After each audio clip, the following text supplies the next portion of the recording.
आऊज़ु बिल्लाहि मिनश्शैतानिर्रजीम बिस्मिल्लाहिर्रहमानिर्रहीम। सूरत अल-बकरा दूसरा पारा और आयत नंबर 217 से लेकर 220 तक आज का हमारा दर्स। यसअलूनका अनिश-शहरिल हरामि क़ितालिन फ़ीहि कुल क़ितालुन फ़ीहि कबीर वसद्दुन अन सबीलिल्लाहि व कुफ्रुम बिही वल मस्जिदिल हराम व इखराजु अहलिही मिन्हु अकबरु इंदल्लाह वल फितनतु अकबरु मिनल क़त्ल वला यज़ालून युक़ातिलूनकुम हत्ता यरुद्दूकुम अन दीनिकुम इन इस्ततअू व मन यर्तदिद मिनकुम अन दीनिही फयमुत व हुवा काफ़िरुन फ़उलाइका हबितत अमालुहुम फ़िद्दुनिया वल आखिरह व उलाइका अस्हाबुन नार हुम फ़ीहा ख़ालिदून। इन्नल्लज़ीना आमनु वल्लज़ीना हाजरू व जहादू फ़ी सबीलिल्लाह उलाइका यरजून रहमतल्लाह वल्लाहु गफ़ूरुर रहीम। सदक़ल्लाहुल अज़ीम। यसअलूनका पूछते हैं आपसे, का ज़मीर आपकी तरफ है। यसअला साल से सवाल करना। यसअलूनका आपसे सवाल करते हैं अन बारे में मुतालिक अश-शहरिल हराम माहे हराम के मुतालिक।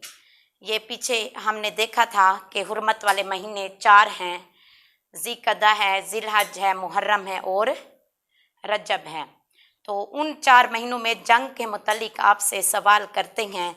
कुल आप कहिए, आप फरमा दीजिए, क़ितालुन फ़ीही इनमें जंग करना कबीरुन क्या है, गुनाह है। वसद्दुन और रोकना अन सबीलिल्लाही अल्लाह की राह से रोकना, व कुफ्रुम बिही अल्लाह से कुफ्र करना, वल मस्जिदिल हराम मस्जिद हराम जाने से रोकना, व इखराजू और निकालना अहलिही जो हरम में रहते हैं, मिन्हु उनसे, अकबरो इंदल्लाह अल्लाह के नज़दीक ये उस जंग से भी बड़ा गुनाह है। वल फितनतु और फितना, अकबरु बड़ा, मिनल कत्ल और फितने डालना कत्ल से भी बड़ा गुनाह है। वला और नहीं यज़ालूना वो रुकेंगे, युक़ातिलूनकुम आपसे जंग करने से वो रुकेंगे नहीं, हत्ता यहाँ तक के यरुद्दुकुम वो तुम्हें फेर देंगे, अन दीनिकुम आपके दीन से, इन इस्तताऊ और जहाँ तक हो वो कोशिश करेंगे कि आपको आपके दीन से फेर दें।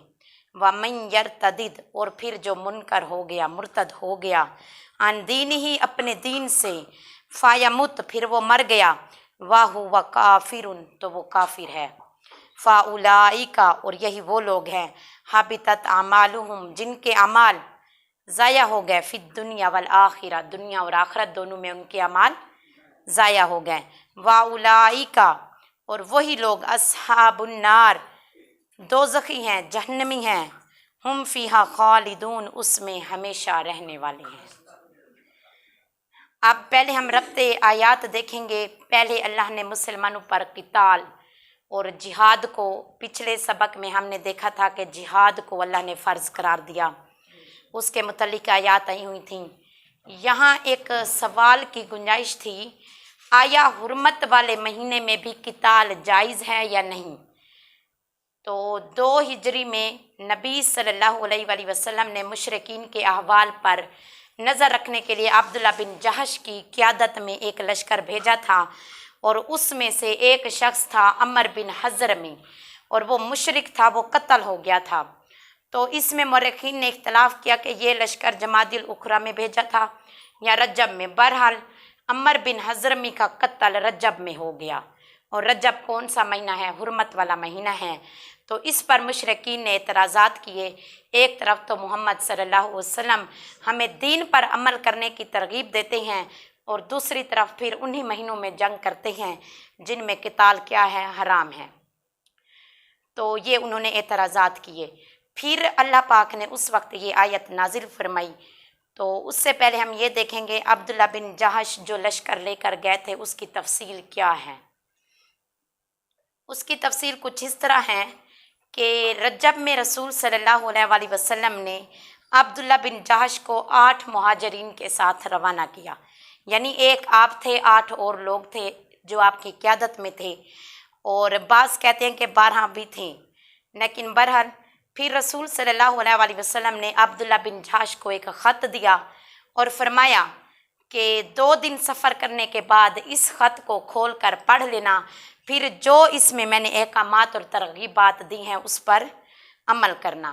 اور اس خط میں لکھا تھا کہ تم نخلا، یہ مکہ اور طائف کے درمیان ایک جگہ ہے، اس کا نام ہے نخلا، نخلا جب پہنچ جاؤ تو وہاں سے قریش کا ایک قافلہ گزرے گا، تم اس کی گھات لگا کر بیٹھنا، اس کے احوال جاننا اور مجھ تک پہنچانا۔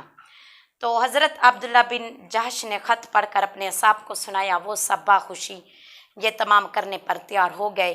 جب وہ معدن میں پہنچے، سعد بن ابی وقاص، عتبہ بن غزوان کے اونٹ گم ہو گئے۔ یہ شروع سے آپ کے ساتھ چلے تھے، لیکن ایک جگہ آئی نخلا سے پہلے معدن، وہاں پر ان کے اونٹ گم ہو گئے، تو وہ اپنے اونٹ تلاش کرنے لگے، لیکن باقی لشکر روانہ ہو گیا۔ پھر بقیہ جو نخلا پر پہنچ گئے، پھر وہاں پر قریش کا ایک تجارتی قافلہ آ پہنچا جس میں خوراک بھی تھی ان کے پاس اور دیگر تجارتی سامان بھی موجود تھا۔ اس قافلے میں عمر بن حضرمی نامی ایک یہ مشرک تھا، یہ بھی موجود تھا، اور عثمان بن عبداللہ بن مغیرہ، اس کا بھائی نوفل وغیرہ، یہ تمام لوگ اس قافلے میں موجود تھے۔ مسلمانوں نے ان کو دیکھ کر انہیں دھمکایا، قافلہ روکا، ان کے متعلق غور کیا۔ اس دن رجب کی آخری تاریخ تھی۔ بعض کہتے ہیں کہ بعض نے یعنی حضرت عبداللہ بن جہش کو کہا کہ اگر تم نے ان کو چھوڑ دیا تو یہ حرم پہنچ جائیں گے اور پھر تم سے یہ محفوظ ہو جائیں گے، اور اگر تم نے ان سے جنگ کی تو یہ تم ماہ حرام میں جنگ کرنے کا ارتکاب کرو گے۔ پھر یہ تمام لوگ اس نتیجے پر پہنچے کہ ان سے جنگ کر لی جائے، اور جس کو قتل کر سکیں اس کو قتل کر لیں، جس کو گرفتار کرنا پڑے اس کو گرفتار کر لیں۔ تو پھر ہوا یوں کہ واقد بن عبداللہ تمیمی نے تیر مارا، جس کی بدولت عمر بن حضرمی کو قتل کر دیا گیا، اور پھر عثمان بن عبداللہ اور حکم بن کیسان کو گرفتار کیا گیا، اور نوافل بن عبداللہ بھاگ نکلنے میں کامیاب ہو گیا۔ پھر عبداللہ بن جہش اس قافلے کے سامان اور 2 قیدیوں کو لے کر یہ اپنے اصحاب کے ساتھ مدینہ آ گئے۔ ان لوگوں نے مال غنیمت کا 5واں حصہ رسول صلی اللہ علیہ وسلم کے لیے الگ کر لیا اور پھر باقی آپس میں تقسیم کر لیا۔ یہ اسلام میں پہلا مال غنیمت اور خمس یعنی 5واں حصہ بھی تھا۔ جب یہ رسول صلی اللہ علیہ وآلہ وسلم کے پاس پہنچے تو آپ نے فرمایا، میں نے تو تم کو ماہ حرام میں قتال کرنے کا حکم نہیں دیا تھا۔ تو ان کا قافلہ اور 2 قیدی وہاں ٹھہرے رہے۔ آپ نے اس میں سے کسی چیز کو بھی لینے سے انکار کر دیا۔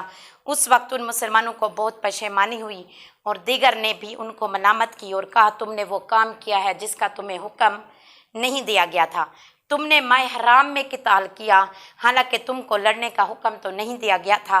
ادھر قریش نے تانا دیا کہ محمد صلی اللہ علیہ وآلہ وسلم اور ان کے اصحاب نے ماہ حرام کو حلال کر دیا ہے کیا؟ اس ماہ میں خون ریزی کی، لوٹ مار کی۔ ادھر یہودیوں نے اس واقعے کو خوب اچھالا اور کہا، واقد بن عبداللہ نے جنگ کی آگ بھڑکا دی ہے، حضرمی کے قتل سے جنگ کی نوبت آ گئی۔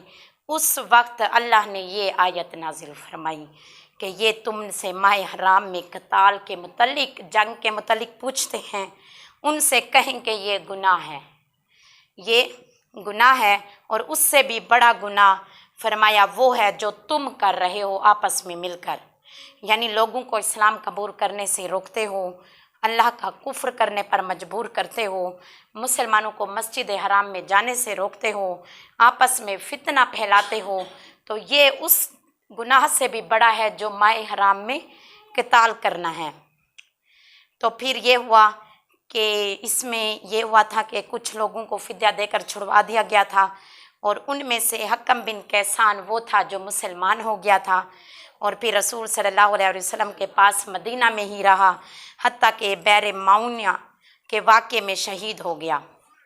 تو یہ تمام تفصیل ہے کہ جس دن حضرمی کو قتل کر دیا گیا، اور وہ جمادی کا آخری دن اور رجب کی پہلی رات تھی۔ تو اس کے متعلق اللہ نے یہ آیت فرمائی تھی، جب یہ آپ سے پوچھیں کہ ماہ حرام یعنی حرمت والے مہینے میں قتال کرنا کیسا ہے، تو پھر اس کی یہ تمام تفصیل آئی کہ وہ گناہ ہے، لیکن اس سے بڑا گناہ پھر یہ ہے کہ تم جو کرتے ہو، جو کافر اور مشرک اس وقت کر رہے تھے، اللہ نے فرمایا بڑا گناہ تو تم لوگ کر رہے ہو، تو اس لیے یہ آیت اللہ نے نازل فرمائی تھی۔ اب یہ ہے کہ 4 مہینوں میں جنگ کرنا حرام ہے۔ کتنے مہینوں میں؟ 4۔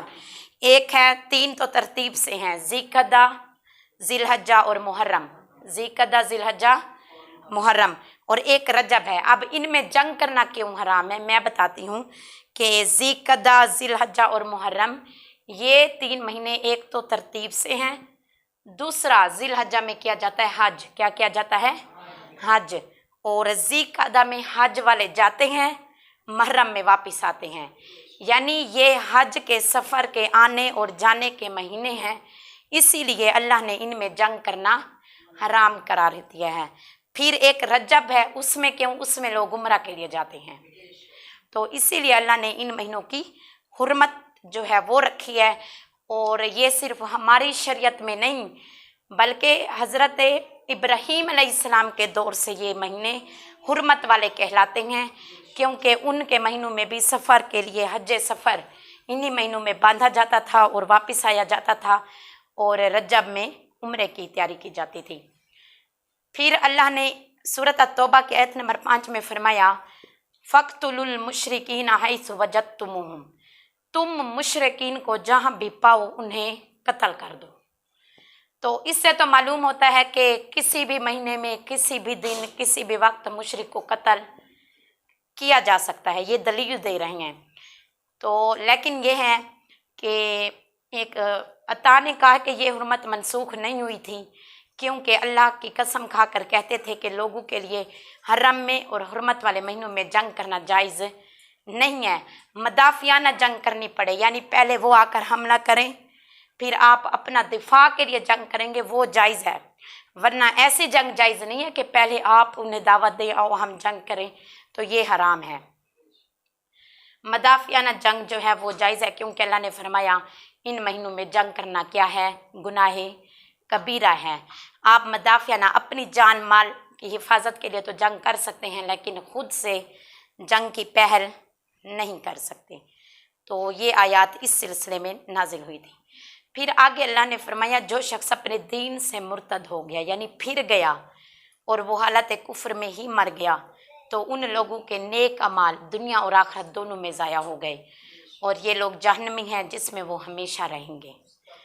اب بے شک مرتد ہونے سے پہلے وہ بندہ بڑا ہی نیک نامی اور پرہیزگار بندہ تھا، لیکن جب وہ مرتد ہو گیا اس کے پچھلے تمام نیک اعمال کیا ہو جائیں گے؟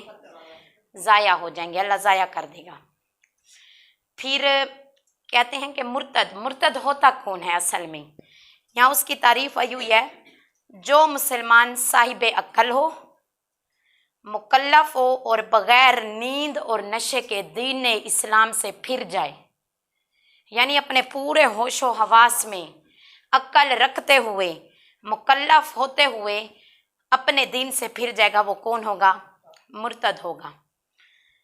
اور پھر ایک اور بات آئی ہوئی ہے کہ اس کا کفر اختیار کرنا قولاً ہو یا فعلاً، یعنی یا تو وہ کہے کہ میں کافر ہوں، یا اپنا عمل ایسا کرے کہ وہ کافر ہے، یا پھر اس کا قول سنجیدگی سے ہو یا استہزاءً ہو یا عناداً ہو، کسی بھی طریقے سے، یعنی اگر اس نے مذاق میں بھی کہا ہے کہ میں اسلام نہیں مانتا، میں کافروں کو مانتا ہوں، تو وہ کافر ہو جائے گا، بندہ مرتد ہو جائے گا۔ تو اسی لیے کہتے ہیں کہ سوچنے سے پہلے، بولنے سے پہلے سوچنا چاہیے۔ کیونکہ بعض اوقات ہمارے منہ سے ایسے الفاظ نکل جاتے ہیں جن کا ہمیں خود بھی اندازہ نہیں ہوتا کہ وہ ہمارے لیے کیا سبب بنیں گے۔ तो किसी भी तरीके से बंदा कौल से, फेर से, संजीदगी, इस्तेहज़ा या जानबूझकर कहे कि मैं इस दिन से फिर गया तो वो मुर्तद हो गया। फिर जब कोई मुसलमान माअज़ल्लाह मुर्तद हो जाए तो उस पर इस्लाम पेश किया जाए और इस्लाम के ख़िलाफ़ जो उसके शुबहात हैं उनको ज़ाइल किया जाए। यानी कोई वजह होगी ना जिसकी वजह से वो कहेगा कि अब मैं इस्लाम में नहीं रहता, ये चीज़ ऐसे नहीं, ऐसे होनी चाहिए थी। आप क्या करें, पहले उस पर उन शुबहात को ज़ाइल करने की कोशिश करें, उसके सवालों के जवाब देने की कोशिश करें। अगर वो फिर भी नहीं मानता तो उसको कत्ल कर दें। अगर वो मोहलत तलब करे तो उसको 3 दिन की मोहलत दे दें। कितने दिन की? 3 दिन की। हज़रत अली, हज़रत इब्न मसूद, हज़रत माज वो कहते हैं कि मुर्तद को कत्ल करना वाजिब है, ज़रूरी है, क्योंकि फिर वो अपने साथ औरों को भी तो मुर्तद कर सकता है, इसीलिए आप उससे एक मुर्तद को कत्ल कर दो। अब इसमें इजमा है, हज़रत अबू बकर, हज़रत उमर, हज़रत उस्मान, हज़रत अली, हज़रत माज, अबू मूसा, इब्न अब्बास, हज़रत खालिद से मुर्तद को कत्ल करने का हुक्म मनकूल है और इसका इनकार नहीं किया गया, लिहाजा कत्ल मुर्तद पर इजमा हो गया। यानी जो भी बंदा इस्लाम से फिर गया आप उसको कत्ल कर दो। इस पर कुरान और सुन्नत से भी दलाइल मिलते हैं। सूरत अल-फतह में आता है कि कुल्लिल मुखल्लफीन मिनल अराबी सतुदऔन इला कौमिन उली बासिन शदीदिन तुकातिलूनहुम औ युस्लिमून। इन पीछे रहने वाले देहातियों से आप फरमा दीजिए तुम एक ऐसी कौम यानी मुर्तदीन अहले यमामा की तरफ बुलाए जाओगे जो सख्त जंगजू होगी, तुम उनसे लड़ते रहोगे या वो मुसलमान हो जाएंगे। 2 सूरतें आई हैं, यानी 2 रास्ते हैं। नंबर 1 आप जंग करो, वो इस्लाम कबूल कर लें, अगर वो इस्लाम कबूल नहीं करते तो दूसरी सूरत है उनको कत्ल कर दो। हज़रत अब सही बुखारी की पहली जिल्द की रवायत आई हुई है कि हज़रत इब्न अब्बास रज़ियल्लाहु अन्हुमा बयान करते हैं रसूल सल्लल्लाहु अलैहि वसल्लम ने फरमाया जो शख्स अपना दीन तब्दील करे उसको कत्ल कर दो। इससे बड़ी दलील और क्या चाहिए? कुरान भी कह रहा है उसको कत्ल कर दो और हदीस भी कह रही है कत्ल कर दो। फिर मोता इमाम मालिक जो कि हदीस की सबसे पहली किताब है, इमाम मालिक ने उसको तालीफ़ किया, उसकी रिवायत आई हुई है। ज़ैद बिन असलम रज़ियल्लाहु अन्हु बयान करते हैं रसूल सल्लल्लाहु अलैहि वसल्लम ने इरशाद फरमाया जो शख्स अपना दीन तब्दील करे उसकी गर्दन उड़ा दो। तो मुर्तद को किसी भी सूरत में ज़िंदा नहीं रहने दिया जा सकता, क्योंकि वो अपनी तरह और लोगों को भी दीन से इनहराफ करने पर मजबूर कर सकता है। इसीलिए बेहतर ये है पहले उसको मोहलत दो 3 दिन की। अगर वो आपकी बात मान जाए, पहले इस्लाम पेश करो, उसके शक ज़ाहिर करो। अगर वो नहीं मानता आप उसको कहो कि हम तुम्हें कत्ल करने लगे हैं, वो फिर मोहलत मांगे, 3 दिन की मोहलत दे दो। अगर उसके बाद भी वो अपनी बात पे कायम रहता है यानी दीन से फिरा रहता है तो फिर हदीस और कुरान के मुताबिक उसकी गर्दन उड़ा दो। उसके बाद फरमाया बेशक जो लोग ईमान लाए, उन्होंने हिजरत की, अल्लाह की राह में जिहाद किया, वो लोग अल्लाह की रहमत की उम्मीद रखते हैं। अल्लाह बहुत बख्शने वाला बड़ा मेहरबान है। ये बात मैं शुरू से बता रही हूँ, अब आप लोगों को रट जानी चाहिए कि कुरान का जो एक तरतीब है वो बहुत खूबसूरत है। वो ऐसे कि पहले जहन्नुम से डराता है तो फिर जन्नत की खुशखबरी भी देता है। अगर अजाब की बात आती है तो फिर वहाँ जन्नत की नहरों की बात भी कर देता है। बेशक तो पहले अल्लाह ने उन लोगों का बयान किया जिनके लिए कत्ती यानी यकीनी तौर पर जहन्नुम है। फिर अल्लाह ने उनका बयान किया जो जन्नत की उम्मीद रखने के हकदार हैं। मुसलमानों पर पहले मक्का से मदीना की तरफ हिजरत करना क्या था? फ़र्ज़ था, और फतह मक्का के बाद ये हिजरत मनसूख हो गई। क्यों? क्योंकि नबी ने फरमाया फतह मक्का के बाद हिजरत नहीं है, लेकिन जिहाद और नियत बाकी है। अगर आपको ज़रूरत है आप जिहाद की नियत रखो। फिर जब कभी कहीं मक्का जैसे हालात पैदा हो जाएं, जैसा उस दौर में मक्का में हालात पैदा हुए थे, तो फिर बंदा क्या करे, वहाँ पर जिहाद को फ़र्ज़ करार दे दिया जाएगा और हिजरत को भी। वैसे हिजरत किस सूरत में की जा सकती है? जब आपकी जान, माल, औलाद, आपके घर को दुश्मनों से पूरी तौर पर ख़तरा हो, आप अपनी जान माल औलाद सब कुछ बचाने के लिए अल्लाह की रज़ा की खातिर हिजरत कर जाएं, किसी और जगह चले जाएं जहां आपको ये ख़तरा ना हो, तब हिजरत क्या है, जायज़ है। अगली आयत है यसअलूनका अनिल खम्रि वल मैसिर कुल फ़ीहिमा इस्मुन कबीरुन व मनाफ़िउ लिन्नास व इस्मुहुमा अकबरु मिन नफ़इहिमा व यसअलूनका मज़ा युनफ़िक़ून कुलिल अफ़्व कज़ालिका युबय्यिनुल्लाहु लकुमुल आयाति लअल्लकुम ततफ़क्करून। ये आयत नंबर है 219 और सूरह अल-बक़रा की है। अब ये मैं याद दहानी क्यों करा रही हूँ कि इस आयत का तर्जमा ही कुछ ऐसा है, यसअलूना का लोग आपसे सवाल करेंगे, अन किसके बारे में, खम्रि वल मैसर शराब और जुए के बारे में। लोग आपसे शराब और जुए के बारे में सवाल करेंगे, पूछेंगे। कुल आप कहिए, फ़ीहिमा इन दोनों में, इस्मुन कबीरुन बहुत बड़ा गुनाह है, व मनाफ़िउ लिन्नासी और लोगों के लिए कुछ फ़ायदे भी हैं, व इस्मुहुमा और उनका गुनाह अकबरु मिन नफ़इहिमा उनके फ़ायदे से फिर ज़्यादा बड़ा है। व यसअलूना का फिर वो सवाल करेंगे, मज़ा युनफ़िक़ून के क्या चीज़ खर्च करें। कुल आप कहिए अल अफ़्व जो ज़रूरत से ज़ायद हो, कज़ालिका युबय्यिनुल्लाहु इसी तरह अल्लाह बयान करता है किस हम पर अपनी आयात रोशनियों को, दलीलों को, क्यों, लअल्लकुम ततफ़क्करून ताकि तुम तदब्बुर करो, फ़िक्र करो, उनको ध्यान से सुनो कि अल्लाह क्या कह रहा है। अब कुरान मजीद में खम्र शराब की तहरीम का बयान और ये उसकी पहली आयत है। 3 आयतें आएंगी शराब और जुए के बारे में। कितनी आयतें पूरे कुरान पाक की तफसीर में? ये अभी पहली पढ़ रहे हैं हम, जो कि सूरत अल-बक़रा की आयत नंबर है 219। तो इससे पहले जिहाद का बयान किया।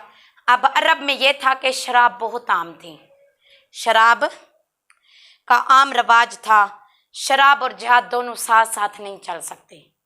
शराब में अक्ल नाकिस हो जाती है, बिल्कुल ख़त्म हो जाती है, ना बंदे को बोलने की तमीज़ रहती है, ना उठने बैठने की। और जिहाद अल्लाह की राह में अपना आप खर्च करना होता है, और उसके लिए ज़रूरी है कि बंदे को ये शऊर हो कि मैं अल्लाह की राह में खड़ा हूँ। तो फिर शराब के नशे में जुआ खेलते थे अरब के लोग। फिर जो जुए में जीती हुई रकम होती थी वो गरीबों में बांटते थे। हालांकि वो गरीबों में रकम देना एक अच्छा अमल है। यहाँ लिखा हुआ है ना, मनाफ़िउ लिन्नासी लोगों के कुछ फ़ायदे हैं, इसमें लोगों के कुछ फ़ायदे हैं। फिर फरमाया व इस्मुहुमा अकबरु मिन नफ़इहिमा, लेकिन वो जो फ़ायदा देते हैं उससे बड़ा गुनाह है वो जो शराब पीते हैं।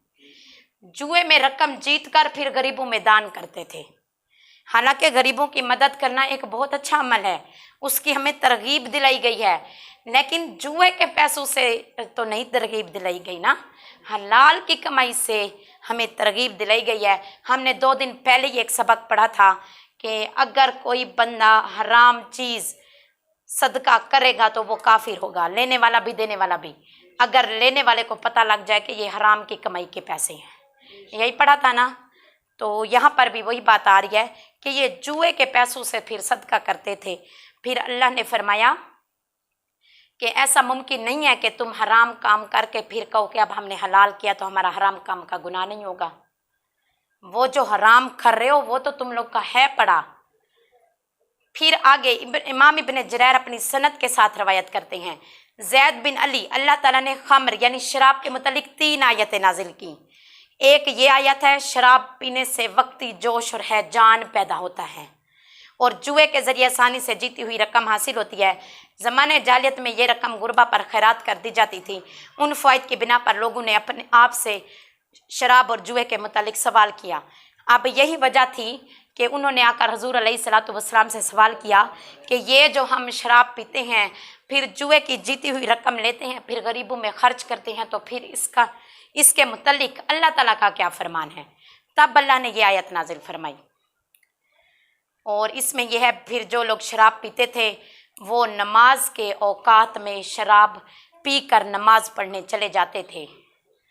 और फिर उसके बारे में सूरत अन-निसा में अल्लाह ने हुक्म दिया, या अय्युहल्लज़ीना आमनु ला तक़रबुस्सलाता व अंतुम सुकारा हत्ता तालमू मा तक़ूलून, कि नशे की हालत में तुम नमाज के करीब ना जाओ हत्ता कि तुम ये जान लो कि तुम क्या कह रहे हो। पहले अपने होशो हवास में आ जाओ, उसके बाद नमाज पढ़ने जाओ। तो इसी तरह है कि शराब की हुर्मत पर 10 दलीलें हैं। कितनी दलीलें?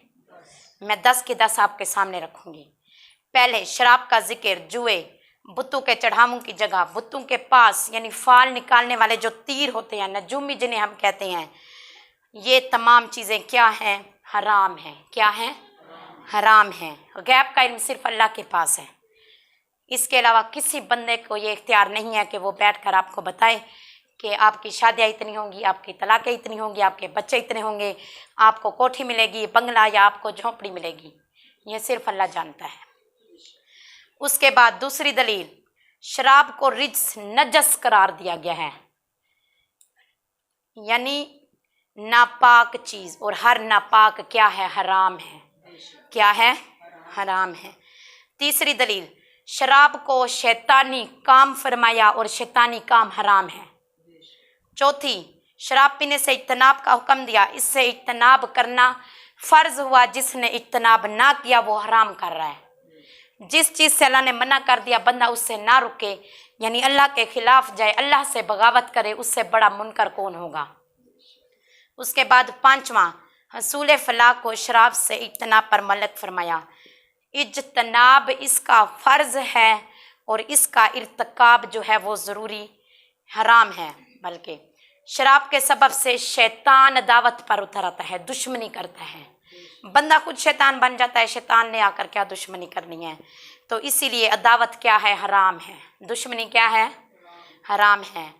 फिर शराब के सबब से शैतान बुग़्ज़, हसद, कीना, झूठ, ये तमाम बुराइयां हमारे अंदर डल जाती हैं, और ये तमाम बुराइयां भी हराम हैं। उसके बाद शराब की तासीर से शैतान अल्लाह के ज़िक्र से रोकता है, और फिर क्या है? लिहाजा शराब हराम हुई। अब मैं दे रही हूँ आपको 9वीं दलील, शराब की तासीर से शैतान नमाज से रोकता है, और जिसने नमाज ना पढ़ी, यानी नमाज से रोकना भी हराम है। और नमाज पढ़ने वाले के मुतल्लिक मुख्तलिफ अक़वाल आते हैं। कुछ कहते हैं कि वो बंदा काफिर है, कुछ कहते हैं वो गुनाह कबीरा का मुर्तकब है। 10वीं दलील, इस्तफ़हामन, इंतहाई बलीग ममानियत करते हुए फरमाया, क्या तुम शराब नोशी से बाज आने वाले नहीं हो? यानी अल्लाह ने फरमाया हमसे कि तुम शराब नोशी से बाज क्यों नहीं आते। इतनी दलीलें अल्लाह दे रहा है, वो भी वाज़े खोल कर, फिर भी कोई बंदा जाकर शराब को हाथ लगाए तो उससे बड़ा नाअहिल और बेवकूफ़ कौन होगा। फिर ये तो कुरान की दलीलें हैं। अब मैं हदीस की चंद दलीलें पेश करूंगी आपके सामने। इमाम बुखारी की, सही बुखारी की 2री जिल्द में ये दोनों रवायतें जो है ना उसी जिल्द से रवायत कर रही हूँ। पहली है अब्दुल्ला बिन उमर बयान करते हैं, रसूल सल्लल्लाहु अलैहि वसल्लम ने फरमाया, जिसने दुनिया में खम्र यानी शराब पी वो आखिरत में उससे महरूम रहेगा। वाज़े फरमाया जा रहा है कि यानी वो जन्नत में कभी नहीं जाएगा, क्योंकि जन्नत की शराब तो वही पिएगा जो जन्नत में जाएगा। फिर फरमाया, हज़रत अबू हुरैरा रज़ियल्लाहु अन्हु बयान करते हैं, ज़ना करते वक्त ज़ानी में ईमान नहीं होता, और खम्र यानी शराब पीते वक्त शराबी में ईमान नहीं रहता, और चोरी करते वक्त चोरी में ईमान नहीं रहता। तो ये 3 काम ऐसे हैं जिनको कोई भी बंदा करेगा उसमें ईमान नहीं रहेगा। उसके बाद हज़रत अनस बिन मालिक बयान करते हैं, हज़रत अबू उबैदा, हज़रत अबू तलहा, हज़रत उबई बिन काब को अध पक्की खजूरों और छवारों की शराब पिला रहा था। ये उस वक्त अभी हुक्म नाजिल नहीं हुआ था, ये उस वक्त की रवायत है। तो कहते हैं एक आने वाले ने आकर कहा कि खम्र यानी शराब को हराम कर दिया गया है। हज़रत अबू तलहा ने कहा, ए अनस उठो और इस तमाम शराब को उंडेल दो। मानने वाले तो फिर ये हुए ना, बना रहे हैं। किसी ने आकर खबर दी कि इसको हराम करार दे दिया गया है, क्या फरमाया, उठो और इसको नीचे उंडेल दो। फिर हज़रत अबू मालिक और हज़रत अबू मालिक अशअरी रज़ियल्लाहु अन्हु ने बयान किया, नबी सल्लल्लाहु अलैहि वसल्लम ने फरमाया कि अन करीब मेरी उम्मत में ऐसे लोग होंगे जो जना, रेशम, ये मर्दों के बारे में है, रेशम मर्द के लिए हराम है, औरत के लिए उसकी खूबसूरती है, जीनत है। जना, रेशम, खम्र और अलाते मौसीकी, म्यूज़िक सुनना, इसको क्या कहेंगे, हलाल कहेंगे। और अन करीब कुछ लोग पहाड़ के दामन में रहेंगे, जब शाम को वो अपने चारों जानवरों का रेवड़ लेकर वापस लौटेंगे, उनके पास कोई फ़कीर अपनी हाजत लेकर आएगा तो वो उसको देंगे नहीं, कहेंगे कल आना। क्या कहेंगे, अल्लाह ताला पहाड़ गिरा कर उनको हलाक कर देगा। और दूसरे लोगों यानी जिनका जिक्र किया कि जो जना, शराब, अलाते मौसीकी को हलाल समझते हैं, उनको मसक करके क़यामत के दिन बंदर और खंजीर बना दिया जाएगा। ये सही बुखारी की दूसरी जिल्द में हदीस मौजूद है।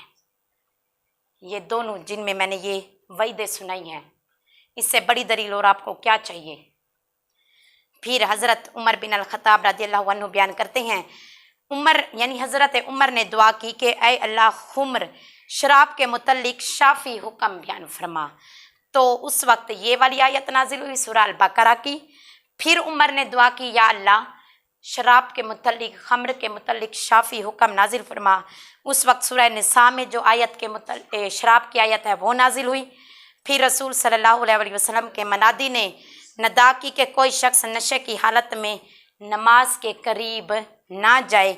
फिर हज़रत उमर ने दुआ की, ऐ अल्लाह, खुम्र के मुतल्लिक शाफ़ी हुक्म नाजिल फरमा। तब जो सूरत अल-मैदा की आयत नंबर 90 है वो भी शराब के मुतल्लिक है, वो नाजिल हुई। उस वक्त हज़रत उमर ने कहा, हम बाज आ गए, यानी अब हम शराब के करीब नहीं जाएंगे, हम बाज आ गए। और एक रवायत में मैं मुताले में देख रही थी, आपने 3 मरतबा फरमाया, हम बाज आ गए, हम बाज आ गए, हम बाज आ गए। तो ये कुरान और अहदीस की रोशनी में शराब पीने वालों के मुतल्लिक में वाइदे हैं और सख्ती से ममानियत है कि शराब के करीब भी ना बैठो, हराम है। और हर हराम क्या है, नापाक है, और हर नापाक क्या है, हराम है। अल्लाह पाक हमें सही मानों में जो है समझने और फिर उस पर अमल करने की तौफीक अता फरमाए। उसके बाद अल्लाह ने इरशाद फरमाया कि ये आपसे सवाल करते हैं क्या चीज़ खर्च करें, आप कहिए जो ज़रूरत से ज़ायद हो। इसमें असल में ये जो ख़र्च का सवाल आया हुआ है वो इसीलिए आया हुआ है, जब हज़ूर अलैहिस्सलातु वस्सलाम से इन्होंने पूछा कि जुए से जो पैसे मिलते हैं वो हम गरीबों में देते हैं, अगर आप कहते हैं कि हम वो पैसे खर्च ना करें तो फिर हम कौन सी चीज़ अल्लाह की राह में खर्च करें। तब आप अलैहिस्सलातु वस्सलाम ने फरमाया, अफ़, जो ज़रूरत से ज़ायद हो उसको क्या करो, खर्च कर दो। फिर वो किस पर, और जिहाद के मुतल्लिक फरमाया कि जिहाद में अपना आप खर्च कर दो। वैसे भी जिहाद में इंसान अपना घर बार, औलाद, बीवी, बच्चे सब कुछ छोड़ कर अल्लाह की राह के लिए निकलता है, और जिहाद से अफजल इसीलिए कोई भी ऐसी अल्लाह की राह में नेकी नहीं है। और फिर अल्लाह ने यह भी फरमाया कि उसका इवज़ यानी बदला, अब जिहाद के बराबर अगर किसी को सवाब चाहिए तो वो फिर अपने माँ बाप की क्या करे, खिदमत करे, उनको राज़ी रखने की कोशिश करे। फिर अल्लाह ताला का इरशाद है आयत नंबर 220, ये 19 में सारी बातें आई हुई हैं, और 220 है कि फिद दुनिया वल आखिरा, दुनिया में और आखरत में, वयसअलूनका, ये लोग आपसे पूछेंगे, अनिल यतामा, यतीम के बारे में। किसके बारे में? कुल, आप कहिए, इस्लाहुल लहुम खैरुन, उनकी खैर खाही करना बेहतर है। वाइन, और अगर तो खालितुहुम, उनका खर्च मुश्तरक कर लो, फ़ा इख्वानुकुम, तो कोई हरज नहीं, वो तुम्हारे क्या हैं, भाई हैं। वल्लाहु यालमुल मुफ़सिदा मिनल मुस्लिह, और अल्लाह जानता है कि कौन खैर खाही करने वाला है और कौन बदखाही करने वाला है। वलौ, और अगर, शाअल्लाहु, अगर अल्लाह चाहता, लआनतकुम, तो तुमको सख्ती में डाल देता। इन्नल्लाह, बेशक अल्लाह, अजीजुन हकीम, बहुत गालिब और बड़ी हिकमत वाला है। अब यतीम की कफालत के बारे में है ये आयत। मिसाल के तौर पर दो भाई हैं और दोनों की औलादें हैं, जदादे भी हैं। अब एक बच्चे का जो बाप है यानी बड़ा भाई फौत हो गया है और उसकी औलाद किसके पास जाएगी? उसके बेटों के पास जाएगी और वो यतीम होंगे। अब जो दूसरा भाई है वो उसकी जायदाद के साथ क्या सलूक करता है, ये उसके मुतालिक आयत है कि यतीमों का जो माल है वो तुम लोग किसी भी सूरत खाओ ना, उनके साथ ज़्यादती ना करो। अगर तुम इस नियत से, पहले तो ये मुशक्क़त है कि अब यतीम का चूल्हा अलग जले, उसका सालन अलग पके, तुम्हारा सालन अलग पके, तो इस तरह दो चूल्हे और दो खर्चे होंगे। लेकिन अगर तुम खैर खाही के साथ यतीम को अपने घर में रखो, उसके साथ कोई ज़्यादती ना करो, तो बेशक दीन में वो तुम्हारे भाई हैं।